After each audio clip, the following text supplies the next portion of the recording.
Salve, salve, galerinha! Eu prometi que ia voltar com mais frequência aqui nesse canal, então agora estou voltando com mais um vídeo. Agora para falar sobre o Internacional e o grande momento vivido pelo Colorado. O Colorado está muito próximo aí de conquistar talvez o título do Campeonato Brasileiro, né? Apesar da situação ainda ser bastante complicada, mas tem essa possibilidade sim, a possibilidade matemática se apresentou para o Internacional, que atualmente é o terceiro colocado no Campeonato Brasileiro. Mas antes de prosseguir com o vídeo, quero pedir aqui para você se inscrever no canal, ativar as notificações clicando no sino, deixar o like, comentar e compartilhar. Bueno, pessoal, vamos lá então falar sobre, né, o Internacional. Né? Precisa de 100% até o final, Colorado precisa torcer contra adversários. Internacional sonha com o título do Campeonato Brasileiro. É improvável? É improvável. Vai acontecer? Ah, meu amigo, nós estamos falando de futebol. E quando a gente fala de futebol, coisas mágicas, improváveis podem acontecer. E é o caso dessas últimas rodadas aí do Campeonato Brasileiro. O Internacional volta a campo no domingo contra o Flamengo no Rio de Janeiro. O Flamengo já fora da briga pelo título. O Flamengo teve um confronto direto aí com o Fortaleza, acabou empatando, então ficou estacionado, não tem a possibilidade de ultrapassar, né, o time do Botafogo. Então o Flamengo está fora da luta pelo título. E o Internacional, mesmo com uma diferença bastante grande, nesse momento, 8 pontos, claro, com o Botafogo com um jogo a mais, né? O Botafogo ganhou o confronto direto contra o Palmeiras.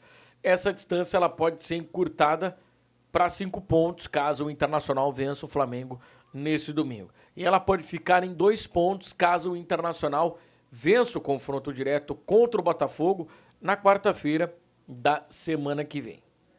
Então, por isso que o Internacional acredita, por isso que o Internacional pode lutar pelo título. Claro que aí o Botafogo não poderia vencer mais nenhuma partida, né? O Botafogo, além, né, de perder os seus 2 próximos jogos, né, o Internacional teria que vencer os seus 3 jogos.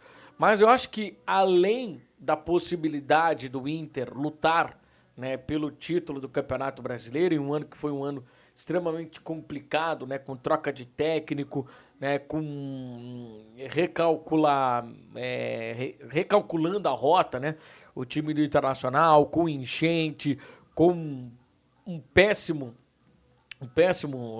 momento, né, na Copa Sul-Americana. Eu acho que o Inter, ele sauda o trabalho deixado pelo técnico Roger Machado. E aqui tá um cara que não era favorável à contratação do Roger, né? E aí tem vários aspectos para explicar, né, a contratação do Roger e que poderia ter sido feito antecipadamente se a convicção da direção era trazer o Roger. Eu vi muitos cronistas criticando o presidente Alessandro Barcelos por conta disso. Eu acho que essa crítica na imprensa ela era correta.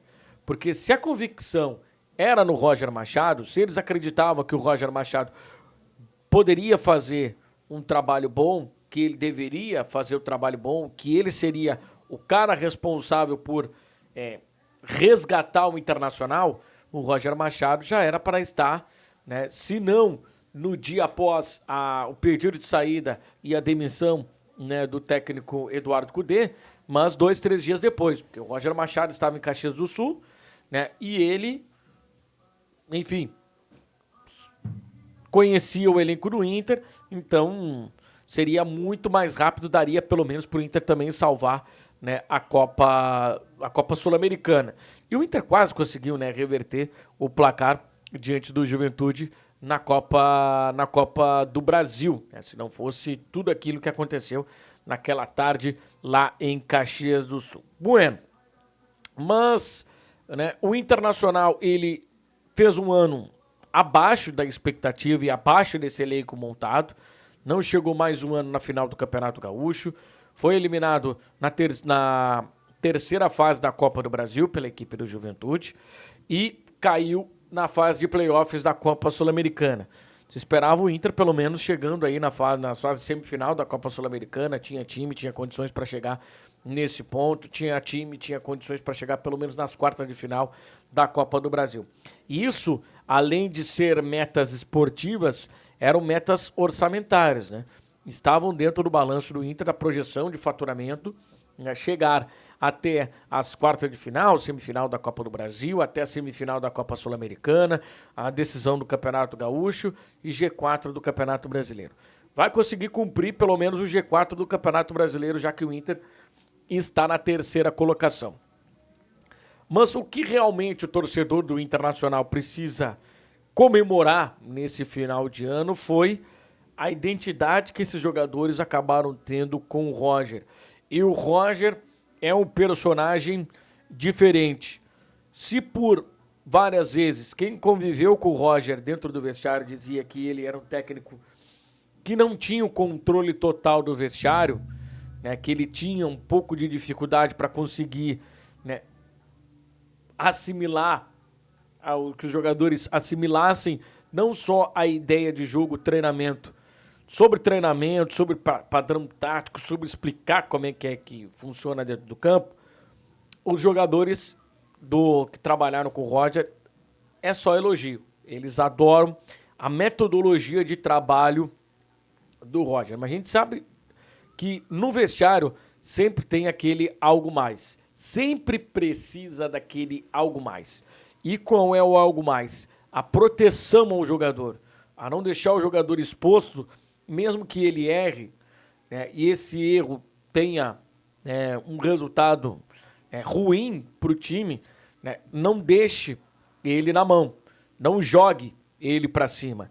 Então, isso acaba fazendo com que os jogadores acabem comprando a ideia, né, do treinador, e aí acabem, por vezes, né, e na maioria das vezes, jogando pelo treinador. E aqui eu repito, né, qualidade, esse elenco do Inter tinha de sobra. A gente via que o elenco do Inter tinha muita qualidade. Na época do Eduardo Cudê, né, a gente via que o time era um time que tinha um desenho, uma característica de jogo. Você podia concordar ou não, mas em algum momento desse ano de 2024, muita gente no centro do país, ali na metade do Campeonato Gaúcho, a gente via que o Inter estava jogando por música, né? O Inter estava jogando bem no Campeonato Gaúcho. Tava muita gente, o pessoal estava muito empolgado com o desempenho do Internacional.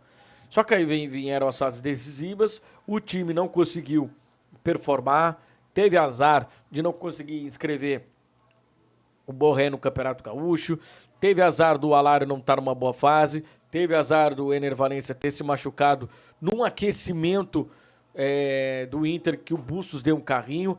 Enfim, deu um azar do Alan Patrick não estar na melhor das fases dele. Enfim, tudo aconteceu errado para o Internacional naquela metade do ano. E aí, para piorar, teve, né, a enchente, teve a tragédia que acabou atingindo aqui o estado do Rio Grande do Sul. Então o Inter foi jogar, né, todo descompassado contra o Belgrano, uma partida super decisiva, tomou ferro, perdeu, e aí o time ficou meio descontrolado, aí depois foi jogar lá no Equador ou na Bolívia, agora não vou lembrar, também lá contra um time semi-amador que empatou no Beira-Rio e depois ganhou fora de casa.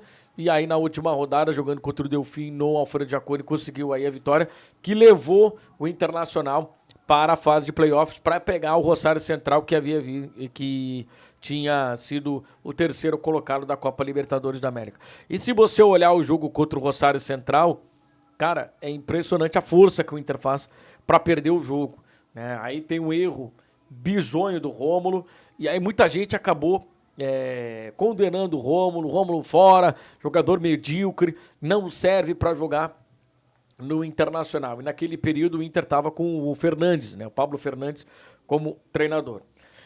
Logo na sequência, chega o Roger tem uma arrancada ruim, há muita dúvida em relação ao trabalho do Roger, depois ele tem uma semana de trabalho, no primeiro jogo não aparece o trabalho do Roger, mas depois, com o passar do tempo, o trabalho vai aparecendo, e a questão principalmente, eu acho que aliado ao trabalho do Roger, aliado ao que ele faz né, dentro do campo. Eu acho que uma situação que chama bastante atenção é o trabalho da preparação física aí, professor Paulo Paixão, né, que é um cara rodado, que é um cara da bola, que é um cara que trabalha há muitos anos, né, com isso, e ele sabe dentro do vestiário. Na última passagem dele, ele já tinha feito esse diagnóstico do que acontecia no vestiário do Internacional.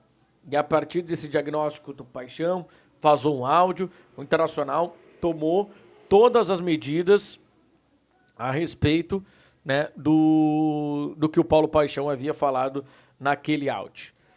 E, né, o Roger conseguiu, né, com bastante trabalho, parando treino, mostrando posicionamento do jogador, mostrando como o jogador tem que fazer o movimento, e aí também ele contou com a qualidade dos jogadores e com a inteligência deles. A gente sabe que o Alan Patrick é um cara muito inteligente, a gente sabe que o Fernando é um cara extremamente inteligente, aproveitou a boa fase do Vitão, aproveitou um pouco do mercado, né, que é um cara guerreiro, criou o Bruno Gomes na lateral direita, deu a chance para o Bernabé estava procurando essa chance não vinha, ele deu essa chance para o Bernabé, enfim, tudo conspirou a favor do técnico Roger Machado, e hoje, né, o trabalho dele precisa ser elogiado pelo torcedor e precisa ser comemorado pelo torcedor.